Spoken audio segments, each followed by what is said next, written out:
Happy Friday! Shake it off! Shake off all those icky feelings, because today we are talking about the power of your thoughts and your illness.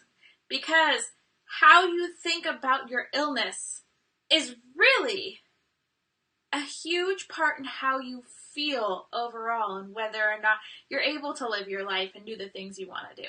First of all, save the mermaids. Just save them. Just save the mermaids. Why I'm saying that is because we just finished Plastic-Free July, and I think you should keep going with being as minimal as you can with plastic. Plastic is not only bad for the environment, it's bad for your health. But anyways, let's get back to the power of your thoughts. So let's just describe the situation. Maybe right now you are going through a ton of symptoms. You have digestive issues, maybe you're breaking out, maybe you have unexplained weight gain or weight loss, maybe you have weird headaches, you're fatigued, you have all this crap going on, and you have decided that there is something wrong. Great choice, because normally when all those things are going on, it's normally an issue. So you decide to take your happy butt to a conventional style doctor. And they run blood tests, they run stool tests, they run saliva tests, they do urinalysis, they do imaging, CAT scans, MRIs, x-rays, and they come back with very minimal findings, and they tell you it's in your head. Even though there's still findings, they believe that all those findings come from your mental health, not from something deep down within. You immediately go into this, first, I'm going to punch you in the nose and see if you feel like that's all in your head. I know there's blood dripping down your nose and there's an actual symptom and pain behind that, but it's in your head. You go see Psych for that because it didn't really happen. That's the immediate thought you have. Like, what is wrong with this freaking doctor? They are not listening to me. We've tested it. We obviously haven't tested for the right things. Then you go into this self-doubting mode where you are like, maybe the doctor has a point. Maybe I really don't have a problem and I've manifested all these symptoms. So you start to kind of ponder that situation and you're like, you can really easily slip into this, I'm crazy, I'm depressed, oh, woe is me, I'm a victim, blah, blah, blah, blah, blah. And then once you're like, no, that doctor was wrong, I need to figure out if there's another solution. So I'm going to try a diet for insert your illness, or your symptom. I'm going to try a diet to get rid of my fatigue. And you go on that diet and you're more fatigued, you're more bloated, and all of a sudden you've gained weight. This is reality. You can be stuck in this pattern of going around and around and around. And what you haven't done in this situation is you haven't looked at technically the mental health side of it, the decision of how you've chosen to react to these symptoms.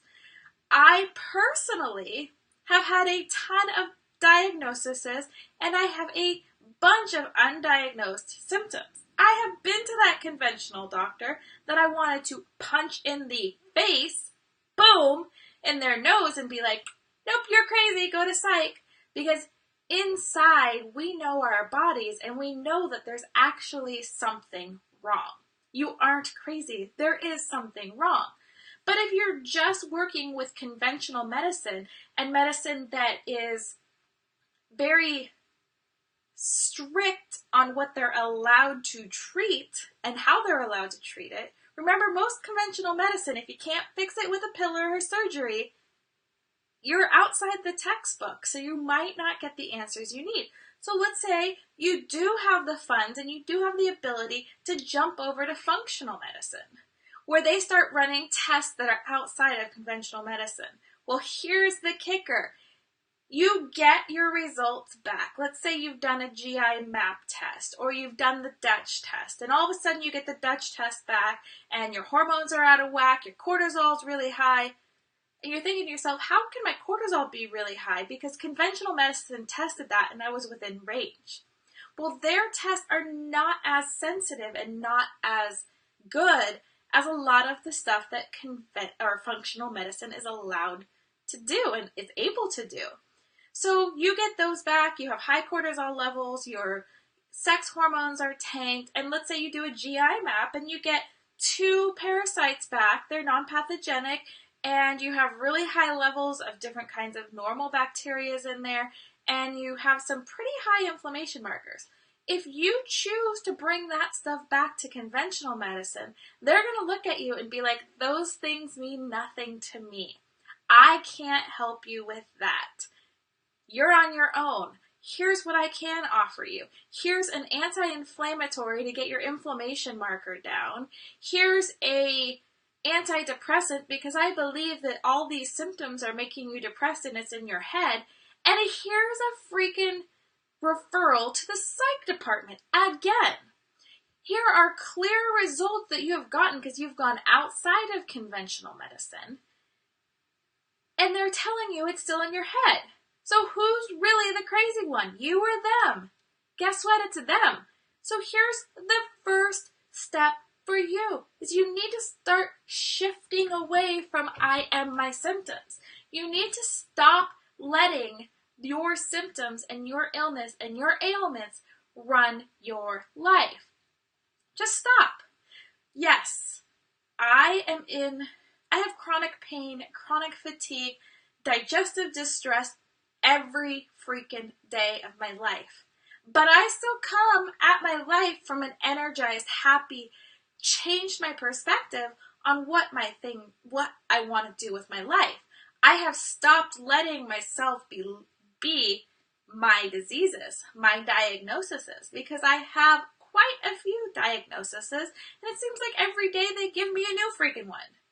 Well, I can make the choice to live as my fibromyalgia, as my IBS, as my chronic fatigue syndrome, as my adrenal fatigue, as my, cortisol level, as my hypoglycemia, as, like the list goes on and on. I can choose to live my life as those diseases by accepting that those symptoms are all my life is going to be, and that I'm going to have to make a shift out of the life I truly want to kind of compromise with these symptoms. Or I can choose to say, no, they are part of my life, but they are not my life. I am still going to do as many things as I can do today. Does that mean every day I'm going to be like, yeah, I'll go run around at the park with my niece and nephew, or I'm going to go hike a 12-mile hike down to this beautiful waterfall that falls onto the beach? Does that mean every day I can come at my life and have the energy to do that? No. What that means is I have chosen that I am going to do as much as my body will physically let me do in that moment, in that day. So maybe one day I wake up and I am in super, super bad pain. Instead of staying in bed and wallowing in my pain and my symptoms, I might choose to get up and go for a walk around my block. Then sit down and have a nice breakfast of foods that I know are anti-inflammatory and good for my body because I have tested my body and I know what things fuel me. Then maybe I'm exhausted by that point and the pain has just gotten so bad, I pick up a big bottle of water and I plop my tushy down on the couch and I binge watch some crap TV.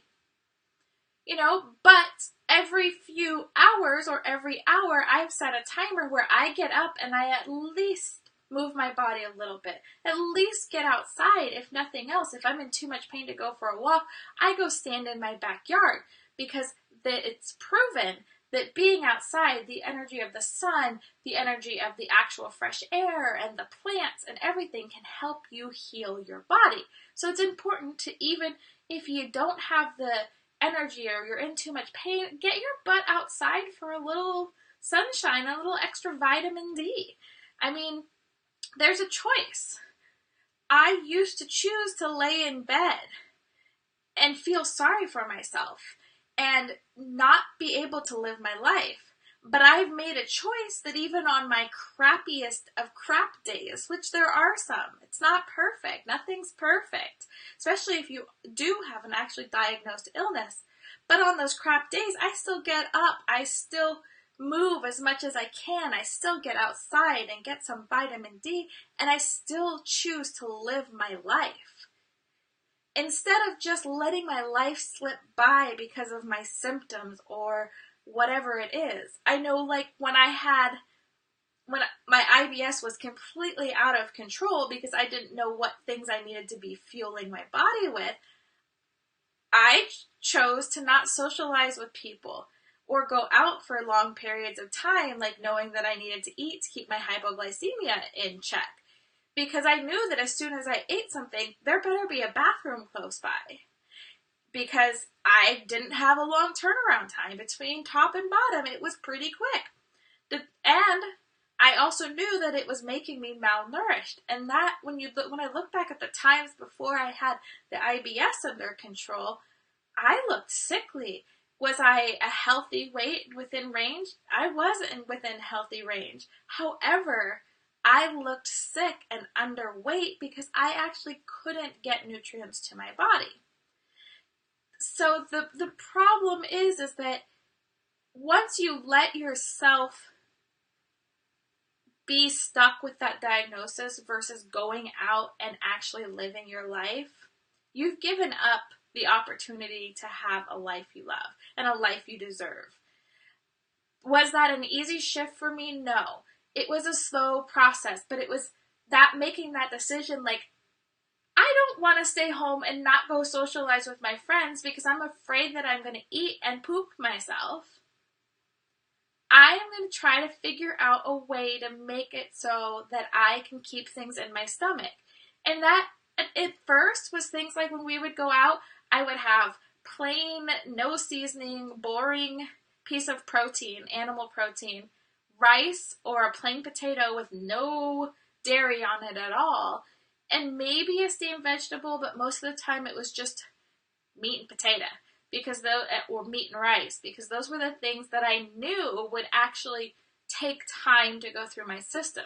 So by just making that choice of, hey, what can I feed myself that won't run through me, it gave me a new light at the end of the tunnel, because now I was able to go out with my friends and have a meal and socialize. And social interaction is so important to your health and happiness. So I don't want to ramble on too much today, but if you feel that you are stuck in your illness, if you are stuck in your diagnosis, if you are stuck in your symptoms, there is a way to start making slow shifts so that you can get your life back. You don't have to live like this. You can have the things you want to do. You can have the energy to live your life. You can have the ability to do the things you love. I promise you, I'm living proof. So, anyways, that's my rant for Friday. Happy freaking Friday!